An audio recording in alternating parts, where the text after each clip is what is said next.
ರಾಯರ ದರ್ಶನಕ್ಕಿಂತ ಮುಂಚೆ ಇಲ್ಲೊಂದು ದೇವರ ದರ್ಶನ ಪಡ್ಕೋಬೇಕು. ಅದು ಯಾವ ದೇವರು ಅಂತ ನೋಡೋಣ ಬನ್ನಿ. Hi hello welcome to my channel. ಯಾರೆಲ್ಲ ನನ್ನ ಚಾನಲ್ಗೆ ಸಬ್ಸ್ಕ್ರೈಬ್ ಆಗಿದ್ದೀರೋ ಪ್ಲೀಸ್ ನನ್ನ ಚಾನಲ್ನಲ್ಲಿ ಬರುವ ಎಲ್ಲ ಲಾಗ್ಸು ಪೂರ್ತಿಯಾಗಿ ನೋಡಿ, ಚೆನ್ನಾಗಿರುತ್ತೆ, ಎಂಟರ್ಟೈನ್ಮೆಂಟ್ ಇರುತ್ತೆ ಅಂತ ಹೇಳ್ತಾ, ನಾವು ಹಿಂದಿನ ವಿಡಿಯೋ ಹಾಕಿದ್ವಲ್ಲ ಪಾರ್ಟ್ 3, ಇದು ಪಾರ್ಟ್ 3 ಸ್ನಾನ ಮುಗಿದಾದ್ಮೇಲೆ ನಂತರ ನಾನು ಎಲೆ ಬಿಡಕ್ಕೆ ಹೋಗಿದ್ನಲ್ವಾ ನದಿಯಲ್ಲಿ ಎಲೆ ಬಿಡಕ್ಕೆ ಹೋದಾಗ ಅಲ್ಲಿ ಒಂದು ಇನ್ಸಿಡೆಂಟ್ ನಡೀತು ಅಂತ ಹೇಳ್ತೀನಲ್ವ. ಅದೇನಪ್ಪ ಅಂತಂದರೆ ಅಲ್ಲಿ ಸ್ನಾನ ಮಾಡಿ ಹೋಗೋ ನೀರೆಲ್ಲ ಅದೇ ಹೊಳೆಯಲ್ಲಿ ಹೋಗುತ್ತಲ್ವ, ಆ ನದಿಯಲ್ಲಿ ಹೋಗ್ತಲ್ಲ, ಆ ನದಿ ಹೋಗೋ ನೀರು ಅಲ್ಲಿ ಕಂಟಿನ್ಯೂ ಹೋಗ್ತಾ ಹೋಗ್ತಾ ಎಲ್ಲ ಪಾಚಿ ಕಲ್ತ್ಕೊಂಡ್ಬಿಟ್ಟಿದೆ. ಅಲ್ಲೇನಾದರೂ ಬೇಗ ಹೋಗಿ ಬೇಗ ಬರಬೇಕು ಅಂದರೆ ನೋಡಿ, ಹೊಳೆಯ ನೀರಂತೂ ತುಂಬಿ ಹರಿತಾ ಇದೆ. ತುಂಬಿ ಹರಿತಿರೋ ನೀರಲ್ಲಿ ಹೋಗಿ ನಾವು ನೀರು ಬಿಡಬೇಕು ಅಂದರೆ ನನಗಂತೂ ಅಲ್ಲಿ ಮೈ ಜುಮ್ ಅನಿಸ್ಬಿಡ್ತು.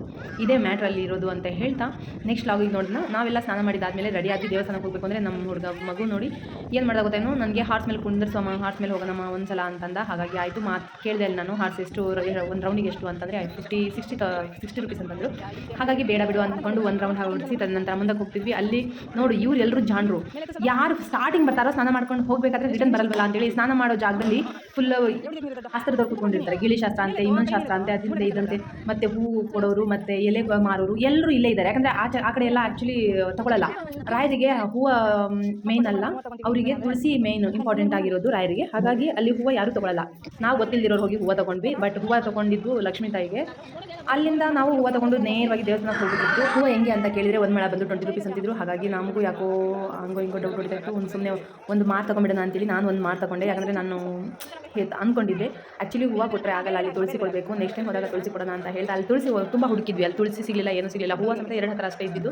ಹಾಗಾಗಿ ಇರೋದನ್ನೇ ಹೇಳ್ಕೊಂಡು ಹೋಗೋಣ, ದೇವರೇ ಕಾಪಾಡಪ್ಪ ಅಂತ ಹೇಳ್ಕೊಂಡು ಮುಂದೆ ಹೋದ್ವಿ. ನೋಡಿ ಇಲ್ಲಿ ಹೂವು ಎಲ್ಲ ನಾವು ತೊಗೊಂಡ್ವಿ, ಎಲ್ಲರೂ ತೊಗೊಂಡ್ಬಿಟ್ಟು ಇನ್ನೇನು ಅಲ್ಲಿ ಸ್ಲಿಪ್ಪರ್ ಬಿಟ್ವಿ ಸೈಡಿಗೆ. ಅಯ್ಯೋ ತಲ್ಲೇ ತಿಂತಿದ್ರು. ಹೆಂಗೆ ಗೊತ್ತಾ, ನಮ್ಮ ಅಂಗಡಿ ಹತ್ರ ಬನ್ನಿ, ನಮ್ಮ ಅಂಗಡಿ ಹತ್ರ ಬನ್ನಿ ಅಂತ ತಲೆ ತಿಂತಾಯಿದ್ರು.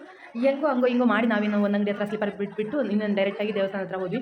ನೋಡಿ ಹೋಗ್ತಾ ಇದ್ವಿ. ದೇವಸ್ಥಾನ ಹತ್ರ ಹೋಗಬೇಕಾದ್ರೆ ರಾಯರ ಸನ್ನಿಧಿಯಲ್ಲಿ ಹೋಗಬೇಕಂದ್ರೆ ಸ್ಟಾರ್ಟಿಂಗೇ ಈ ಕಡೆ ಒಂದು ದೇವಸ್ಥಾನ ಇದೆ. ಯಾವ ದೇವಸ್ಥಾನ ಅಂದರೆ ಅದೇ ಲಕ್ಷ್ಮೀ ದೇವಸ್ಥಾನ ಅಂತ ಹೇಳ್ತಾರೆ. ಅಲ್ಲಿ ಹೋಗಿ ಅಲ್ಲೇ ಎಂಟ್ರೆನ್ಸ್ ಇದೆ, ಪಕ್ಕಕ್ಕಿದೆ, ಹೋಗ್ತಾನೆ ರೈಟ್ ಸೈಡ್ ಇದೆ. ಸ್ನಾನ ಮಾಡ್ಕೊಂಡು ಬರಬೇಕಾದ್ರೆ ಅಲ್ಲೇ ರೈಟ್ ಸೈಡ್ ಇದೆ. ಅಲ್ಲಿ ಪೂಜೆ ಮುಗಿಸ್ಕೊಂಡ್ಬಿಟ್ಟು ಇನ್ನೇನು ನಾವು ನೇರವಾಗಿ ಎಲ್ಲಿ ಹೋದ್ವಿ, ರಾಘವೇಂದ್ರ ಒಳಗಡೆ ಹೋದ್ವಿ, ಗರ್ಭಗುಡಿ ಹೋಗಬೇಕು ಅಂತ ಹೋದ್ವಿ. ನೋಡಿ ಹೋಗ್ತಾ ಇದ್ದೀವಿ. ಹೆಂಗಿತ್ತು ಅಂತಂದರೆ ಜನ ಸಾಗರ, ಯಾಕೋ ಗೊತ್ತಿಲ್ಲ. ನಾವು ಹೋದಾಗ ನಮ್ಮ ಫ್ರೆಂಡ್ಸ್ ಎಲ್ಲರೂ ಹೋದಾಗ ತುಂಬ ಕಡಿಮೆ ಇದ್ದರು ಜನ ಅಂತೆ. ಎಂಟ್ರಿ ಆಗ್ತಾಯಿದ್ವಿ ನೋಡಿ. ಎಂಟ್ರಿ ಆದ ತಕ್ಷಣ ಮುಂದೆ ಸ್ವಲ್ಪ ಲೆಫ್ಟಿಗೆ ಹೋದ್ವಿ. ಲೆಫ್ಟಿಗೆ ಹೋದರೆ ರಾಯರ ಸನ್ನಿಧಿಯಲ್ಲಿ ತುಂಬಾ ಭಜನೆ ಮಾಡ್ತಿದ್ರು. ಹಾಗೆ ಮುಂದೆ ಹೋಗ್ತಿದ್ವಿ ನೋಡಿ. ಹೋದಂಗೆಲ್ಲ ಏನಂದರೆ ತುಂಬಾ ಜನ ಇರ್ತಿದ್ರು. ಆ್ಯಕ್ಚುಲಿ ಬುಧವಾರ ಮಂಗಳವಾರ ಜನ ಇರಲ್ಲ, ಭಾನುವಾರ ಶನಿವಾರ ಗುರುವಾರ ತುಂಬ ಜನ ಇರ್ತಾರೆ ಅಂತ ಹೇಳಿದ್ರು. ಬಟ್ ನಾವು ಹೋಗಿದ್ದು ಮಂಗಳವಾರ, ಅದು ತುಂಬ ಜನ ಇದ್ದರು ನೋಡಿ. ರಾಯರಿಗೆ ಅರ್ಚನೆ ರಾಯರಿಗೆ ಪೂಜೆ ಮಾಡ್ತಿರೋದೆಲ್ಲ ಟಿವಿಯಲ್ಲಿ ಹಾಕಿದ್ದಾರೆ ನೋಡಿ. ಬಟ್ ಒಳಗಡೆ ಮಾತ್ರ ಏನು ನೋಡೋಂಗೇ ಇಲ್ಲ. ಆ್ಯಕ್ಚುಲಿ ಮೊಬೈಲೇ ತೆಗೆಯಂಗಿಲ್ಲ, ಹಂಗಿದೆ ಒಳಗಡೆ. ನಾವು ಇನ್ನೇನು ಹೋದ್ವಿ ನೋಡಿ. ಮಹಿಳೆಯರೆಲ್ಲರೂ ಭಗವಂತನ ಸ್ತೋತ್ರ ಜಪನೆ ಮಾಡ್ತಿದ್ರು. ಅಲ್ಲಿಂದ ಮುಂದೆ ಹೋದ್ವಿ.